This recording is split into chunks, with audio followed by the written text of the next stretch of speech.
ये कहानी सोनपुर नाम के एक छोटे से गांव की है।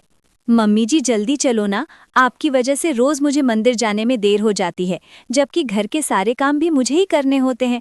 फिर पता नहीं आपको नहाकर तैयार होने में देर कैसे हो जाती है। अरे बहू, अब इसमें मेरी क्या गलती। मेरा बूढ़ा शरीर है, सब कुछ धीमे धीमे ही कर पाती हूँ। हाँ, अभी आप इतनी भी बूढ़ी नहीं हुई हो मम्मी जी। अच्छा आप चलिए, लौटकर मुझे सबके लिए नाश्ता भी तो बनाना है। ये कहानी सोनपुर नाम के एक छोटे से गांव की है। प्रिया और उसकी सास कौशल्या जल्दी जल्दी मंदिर पहुंचते हैं। मंदिर उनके घर के पास ही था। यहीं बाहर ही चप्पल उतार दे इधर कोने में, ताकि कोई चुरा ना ले। अरे क्या आप भी माँ जी, ये सब कुछ नहीं होता। भला चप्पल कौन चुराएगा। मैं तो यहाँ मंदिर के सामने ही उतारूंगी, ताकि बाहर निकलकर पहनने में आसानी हो। ठीक है, जैसा करना है कर। तू कभी मेरी कोई बात सुनती भी कहाँ है। दोनों सास बहू ऐसे ही लड़ते झगड़ते मंदिर के अंदर जाती हैं और शिवजी पर जल चढ़ाती हैं। लेकिन जब कौशल्या और प्रिया बाहर निकलती हैं तो प्रिया जोर से चिल्लाती है, मेरी चप्पल, मेरी चप्पल कहाँ गई, कहाँ गई। यहीं कहीं होगी, जरा ठीक से ढूंढ। अरे आपको क्या मैं अंधी दिखती हूँ माँ जी, मैंने सब जगह देख लिया, चप्पल कहीं भी नहीं है। रुक, मैं देखती हूँ। कौशल्या चप्पल इधर उधर ढूंढने लगती है, मगर उसे भी कहीं नहीं मिलती। हाय रे, कितनी कीमती चप्पल थी मेरी, 2 दिन पहले ही शनि बाजार से खरीद कर लाई थी। कितनी सुंदर थी और कितनी सॉफ्ट भी। हाय रे। प्रिया को चप्पल के लिए ऐसे रोते देखकर मंदिर आने वाली औरतें रुक जाती हैं और आपस में बातें करने लगती हैं।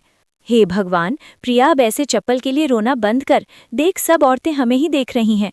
अरे तो देखने दो ना माँ जी, मेरी प्यारी चप्पल चोरी हो गई और अब मैं उसका शौक भी ना मनाऊं। तभी एक औरत कमला, जो कि मंदिर की साफ सफाई का काम करती थी, प्रिया से कहती है, अरे दीदी जी, पिछले कुछ समय से ये मंदिर के बाहर से कुछ ज्यादा ही चप्पलों की चोरियां होने लगी हैं। बेहतर यही होगा कि सब लोग अपनी अपनी चप्पलों का ध्यान रखें। हाँ, अरे तो तुम तो यही मंदिर के पीछे वाली झोपड़ी में ही रहती हो ना, और सुबह शाम मंदिर में साफ सफाई का काम भी करती हो, तो तुम ही ध्यान दे दिया करो। अरे तो क्या मैं 24 घंटे यहाँ लोगों की चप्पलें देखती फिरूंगी। मेरा काम मंदिर की सफाई करना है, चप्पलों की देखरेख करना नहीं। हाँ, बड़ी आई।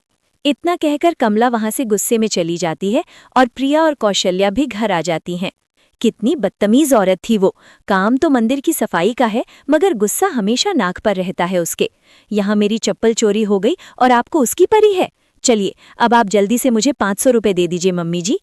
500 क्यों भई। नहीं, चप्पल लाने के लिए मम्मी जी। और किस लिए मम्मी जी, अब मैं नंगे पैर तो यहाँ वहाँ नहीं जा सकती ना। हे भगवान, सुबह सुबह 500 का नुकसान हो गया। आज का तो दिन ही खराब है। कौशल्या बड़बड़ाते हुए प्रिया को 500 रुपये दे देती है और प्रिया उनसे अपने लिए नई चप्पल ले आती है।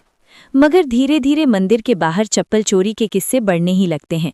एक शाम कौशल्या जब घर के पास ही टहल रही थी तो वो देखती है कि एक औरत फिर से मंदिर के पास खड़ी होकर हंगामा कर रही थी। अरे रे रे रे, ये तो रोज का ही हो गया अब। अरे अगर इस तरह मंदिर से चप्पलें चोरी होती रहेंगी तो फिर तो लोग मंदिर। तो दोस्तों, इस कहानी से हमें ये सीख मिलती है कि ईमानदारी और सच्चाई हमेशा जीतती है, चाहे रास्ता कितना भी मुश्किल क्यों ना हो।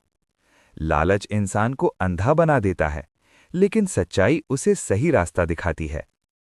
अगर हम भी रामू की तरह ईमानदार बने तो जिंदगी में हमें कभी डरने की जरूरत नहीं पड़ेगी और हर कोई हम पर भरोसा करेगा।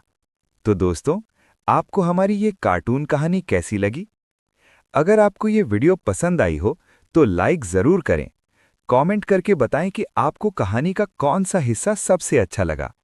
और ऐसे ही मजेदार और सीख देने वाली कहानियों के लिए चैनल को सब्सक्राइब करना मत भूलना। और हाँ, अपने दोस्तों के साथ भी इस वीडियो को शेयर करना मत भूलना। फिर मिलेंगे एक नई मजेदार और सीख भरी कहानी के साथ। धन्यवाद।